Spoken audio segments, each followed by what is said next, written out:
দেখো বন্ধুরা, আমি আমার গপু সোনাদের সকালে কিভাবে চান করাই সেটাই তোমাদের সাথে শেয়ার করছি। সব দিন তো ঘরের বাসি কাজ, এই সব ডেলি রুটিনে সেই সব কাজগুলোই শেয়ার করি। তাই আজকে ভাবলাম যে একটা অন্যরকম নতুনত্ব কিছু দেখায়। তাই সকালবেলাতেই ঘুম থেকে উঠে আমি সব কাজ সেরে চান করে চলে এসেছি। আমার গপু সোনা রনি সোনাদের ঘুম থেকে উঠিয়েছি, তো ওদেরকে চান করাচ্ছি। আমি কিভাবে গপু সোনাদের রোজই চান করাই, নর্মাল জল দিয়ে চান করাই। কোনো বিশেষ দিন হলে সেদিন আমি চন্দ্রামৃত দিয়ে চান করাই।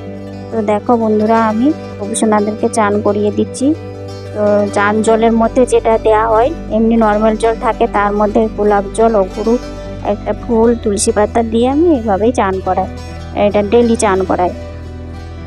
গুড মর্নিং বন্ধুরা, welcome back to my channel. আমি সবিতা, কুয়েলি ওয়ার্ল্ড চ্যানেলে আর একটা নতুন ব্লগে তোমাদের সবাইকে স্বাগত। তোমরা সবাই কেমন আছো? আশা করছি সবাই যে যেখানে আছো সুস্থ আছো, ভালো আছো। আমরাও ভালো আছি। তো আজ হচ্ছে শনিবার আর এখন বেজেছে 8টা, আর এখন থেকেই আমার ব্লগটা শুরু করছি। তো দেখতে পেলে বন্ধুরা, আমার গপু সোনাদের চান করা কমপ্লিট। আমি চান করার পর গা মুছিয়ে দিলাম। তারপরে এখন যেহেতু গরম আছে, সেই জন্য আমি পাউডারটা মাখিয়ে দিই, পাউডারটা গায়ে দিয়ে দিই, আর মুখে একটুখানি হালকা করে পাউডার লাগিয়ে দিই। ক্রিম এখন আর ব্যবহার করি না। তো ওদের মাখানো হয়ে গেছে পাউডার। এবারে জামা টামা পরিয়ে রেডি করে বসিয়ে দিয়েছি। তো এবারে ওদেরকে একটু সাজুগুজু করে দেবো। এই জন্য দেখো আমি মালা পরিয়ে দিলাম, চুড়িয়ে পরিয়ে দিলাম। তো এখন আর চুল আর মুকুট এগুলোও পরাচ্ছি না, গরম আছে না, সেই জন্য ওইসবও আমি পরাচ্ছি না। আর আমার মেয়ে হয়েছে না, এই গপু সোনা আর এই যে ননি সোনা, ওদেরই অঙ্গরাগ করিয়েছে। কেমন হয়েছে তোমরা কমেন্ট করে জানাবে। যখন এই অঙ্গরাগগুলো সব উঠে যায়, তো চোখের, তারপরে ঠোঁটের, এইগুলো সব উঠে যায়, মাথার চুলের কালো কলা ওগুলো যদি উঠে যায়, তখন আমার মেয়ে ওইগুলো করে, ও প্রত্যেক বছর করে দেয়। ও জন্মাষ্টমীর আগেই ওই সব গপু সোনাদের অঙ্গরাগ করিয়ে দেয়। কেমন হয়েছে অঙ্গরাগটা তোমরা কমেন্ট করে জানাবে। তো বিশেষ করে চোখগুলো ও করেছে, ওইগুলো একটু দেখে বলবে। তো আমার গপু সোনাদেরকে আমি ফুল টুল দিয়ে সাজিয়ে দিলাম। তারপর খাবার দিচ্ছি সকালে। দেখো 2টো বিস্কুট দিলাম আর কাজু কিশমিশ দিয়ে দেবো, আর দুধ আছে, দুধ দেবো, আর জল দেবো। ওরাকে এটা সকালে খেতে দিলাম। তারপরে আবার টিফিন দেওয়া হবে। টিফিনে যদি কোনো দিন থাকে কিছু না, আর ফল টল না হলে ওই চিড়ে ভাজা এইসবগুলো দিয়ে, চিড়ে ভাজা, লাড্ডু এইসব দিই, তারপরে ফলের জুস দিই, এইভাবে করে দিই। এই দেখো দুধ এগুলো সব দিয়ে দিলাম, দুধ আর বিস্কুট, কাজু কিশমিশ এগুলো দিয়ে দিলাম ওদেরকে। ওরা এটা এখন খাবে।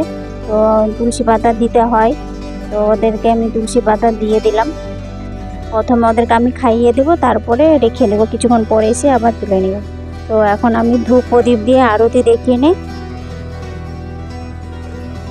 আর ভিডিওতে এখন তোমাদেরকে আমি বলছি বন্ধুরা, তোমরা তো জানো আমি ভিডিও বানাচ্ছি, কিন্তু আমার ভিডিওতে না কোনো ভিউসই হচ্ছে না। তারপরে আমার আবার অনেক সমস্যা হয়ে গেছে।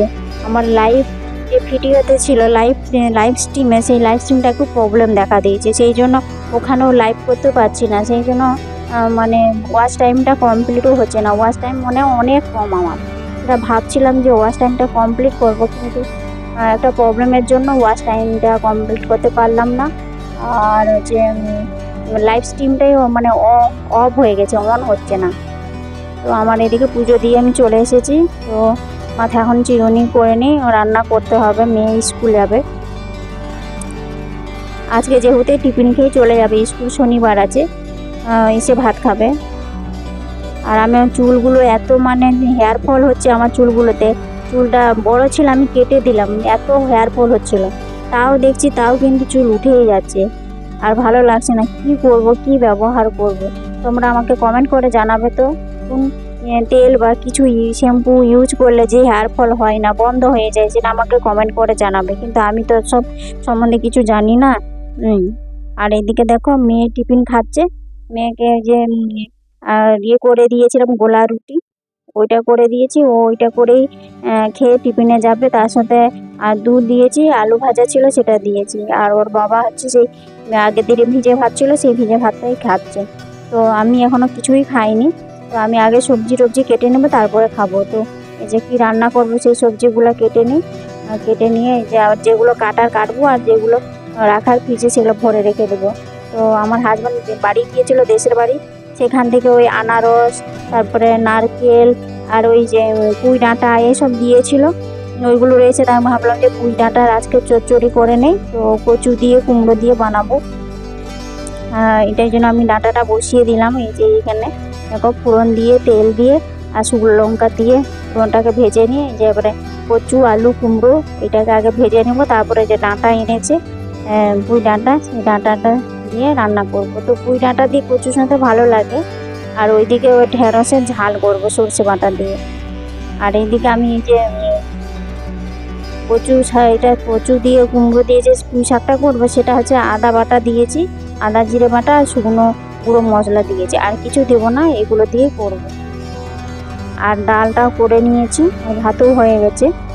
তো এগুলো রান্না করার পরে কমপ্লিট হয়ে গেলে তখন আমি টিফিন খাবো, তার আগে তো আমি খেতে পারবো না। তো আমার রান্না এখন মোটামুটি কমপ্লিট হয়ে গেছে। এই যে গোলা রুটি বানিয়েছিলাম, মেয়ে কোটা খেয়ে গেছে আর এগুলো রেখে দিয়েছে। তো আমি ওইগুলো খেয়ে নিই টিফিন। এখন বেজে গেছে 11টা, এখন আমি টিফিন করছি। আর এই দেখো বৃষ্টি শুরু হয়ে গেছে বাইরে। তো দুপুরবেলা ভাত খেয়ে রেস্ট করলাম। তারপরে বিকেলবেলায় আমার হাজব্যান্ড বাড়ি থেকে গিয়েছিল, তখন বললাম না আনারস, যে পেয়ারার কথা বলতে ভুলে গিয়েছিলাম, পেয়ারা এনেছিল। তো পেয়ারাটা এই যে কেটে নিয়েছি, পেয়ারা মাখা খাবো। তো পেয়ারাগুলো নিয়ে এসেছিল খুব ভালো পেয়ারাগুলো বীজ কম আছে, আর পেয়ারাটা খুব ভালো মিষ্টি। তো আমি মেয়ের স্যার এসেছিলো পড়াতে, স্যারকে দেবো ভাবলাম। তো স্যার বললো যে আমার দাঁতে ব্যথা করছে, তো আমি পেয়ারা খেতে পারবো না। তাই ওই যে শন পাপড়ি ছিল ওইটা দিলাম, আর একটা লাড্ডু দিলাম, ওইগুলো খেয়েছে। আর আমরা এই পেয়ারাগুলো খাবো। তো যে পেয়ারাগুলো সব কেটে নিয়েছি, পেয়ারা মাখা করবো আর কি। তো পেয়ারা মাখাতে আমি বিট লবণ, লঙ্কা গুঁড়ো আর কাসুন্দি দিব। কাসুন্দি দিয়ে অনেকে খাই, ভালো লাগে। তো আমি তাই করলাম, কাসুন্দি অল্প দিয়েছি। তো ওটা দিয়ে খাবো পেয়ারাগুলো।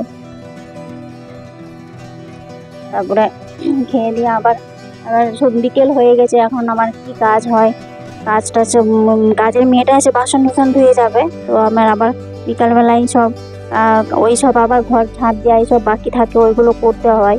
করে নিয়ে তারপর আবার সন্ধ্যে দেওয়া, রুটি বানানো এইসব।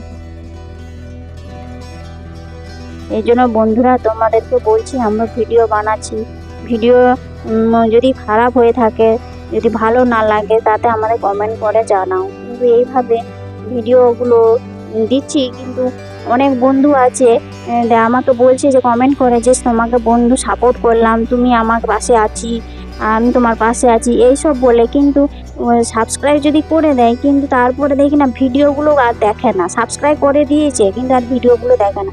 ভিডিওগুলো যদি না দেখে তাহলে আমি ওয়াচ টাইমটা পাবো কি করে, তাই না? বন্ধু তো প্রকৃত বন্ধু হতে হবে। বন্ধু হইতে মুখে বলছো যে তুমি বন্ধু হয়েছি, তোমার পরিবারের সদস্য হয়েছে, কিন্তু সেই সদস্যর কোনো এটা রাখছে না। সদস্য হয়েছে, সদস্যর কোনো মান রাখছে না। প্রকৃত বন্ধু হতে গেলে তার চ্যানেলটাকে দেখতে হবে। যদি ভালো না লাগে তাও কমেন্ট করে জানাবে। এই জন্য ভালো লাগছে না আর ভিডিও বানাতে।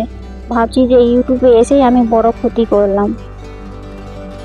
এমনি আমার সাধারণ হাউস ওয়াইফ ছিলাম, ভালো ছিলাম। ইউটিউবে করতে এসেই যে এত চিন্তা, এত টেনশান।